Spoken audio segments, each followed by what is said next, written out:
Today we have with us one of the most effective drug seizing teams in the entire country. I said I wish I told them earlier, take them and put them in every major city in the country. Now Department of Homeland Security officials are sharing what unfolded Wednesday during the arrests of at least 9 people. Border agents in El Paso say they intercepted nearly 150 pounds of cocaine stashed in an ice cream maker. Federal immigration officials are revealing new details about several ICE raids that took place across the city just this week. FBI and ICE ripped through Chicago before sunrise, uncovering 5 tons of drugs, $60 million, and a judge running it all. Watching the city ripped open hit me in the gut. The system I trusted had been feeding corruption from the top. Where they say federal agents were targeted in what they are calling one of the most violent days for Border Patrol agents.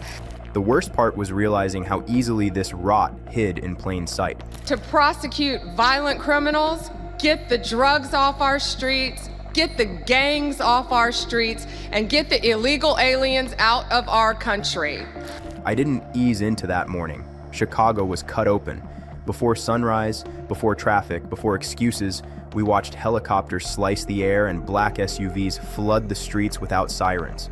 No flashing lights, no announcements. That silence hit me. When law enforcement moves like that, they are executing decisions already made and not in a way that they are asking the questions. All we got at first were numbers with no explanation. 5 tons, $60 million, 1 judge. And I realized immediately this was not a normal operation. I realized this wasn't cleanup or a raid, but a full-scale removal and extraction carried out with precision and purpose. Well, this all comes as part of Operation Midway Blitz, which launched in Chicago early last month and is still very much underway. What shocked me most was the target. Because this wasn't about a gang boss or a street crew.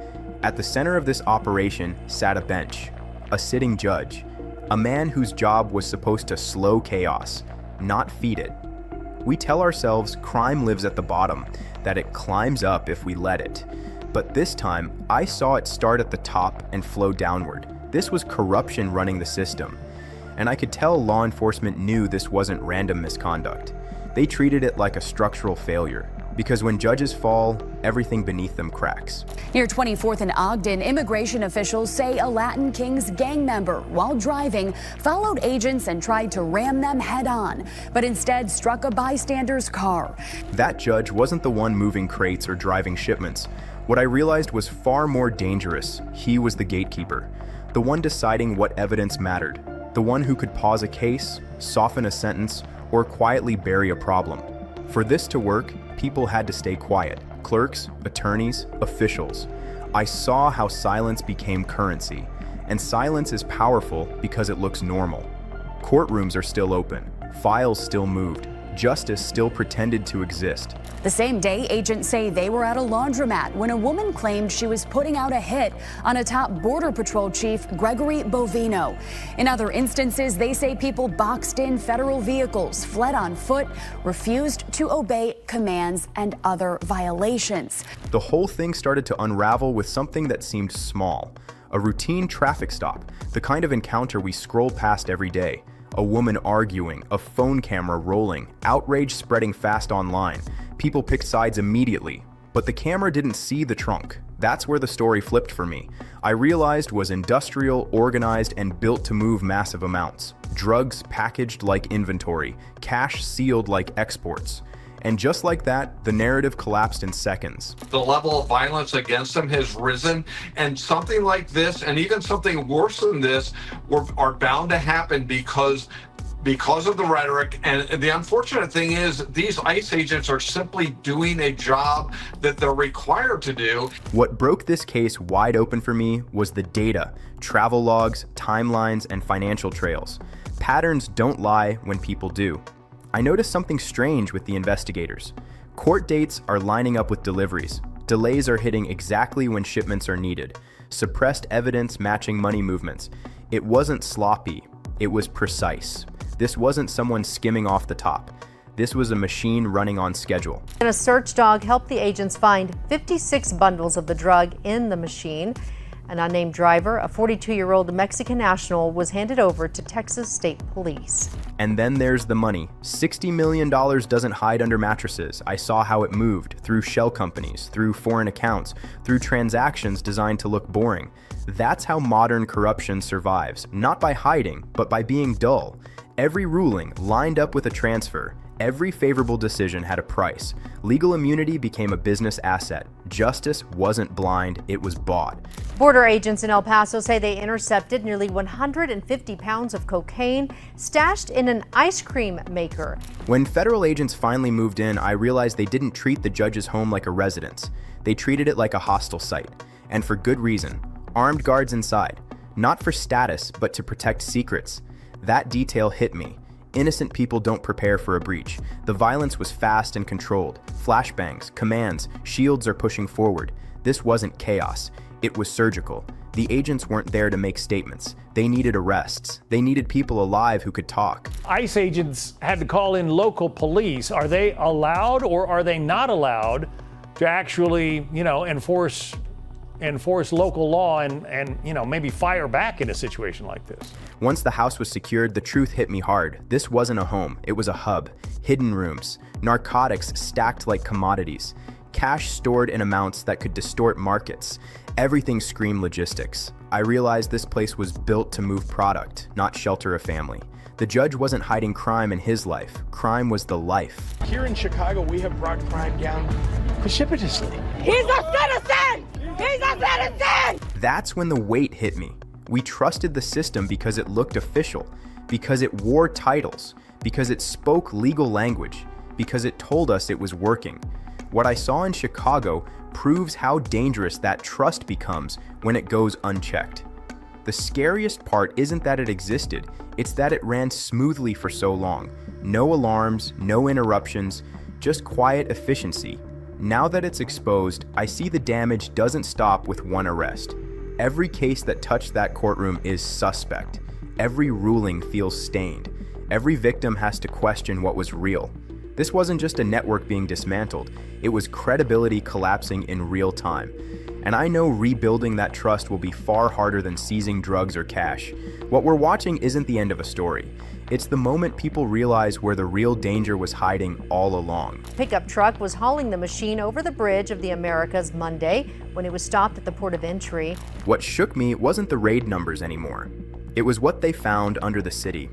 I've always thought of Chicago as streets and skylines, but that night I realized the real city was underneath us the whole time. Thermal scans lit up blocks that looked quiet. Normal houses, normal sidewalks.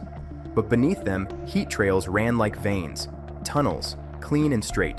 Not messy. Not panicked. This wasn't backyard digging. This was industrial. Steel-lined corridors.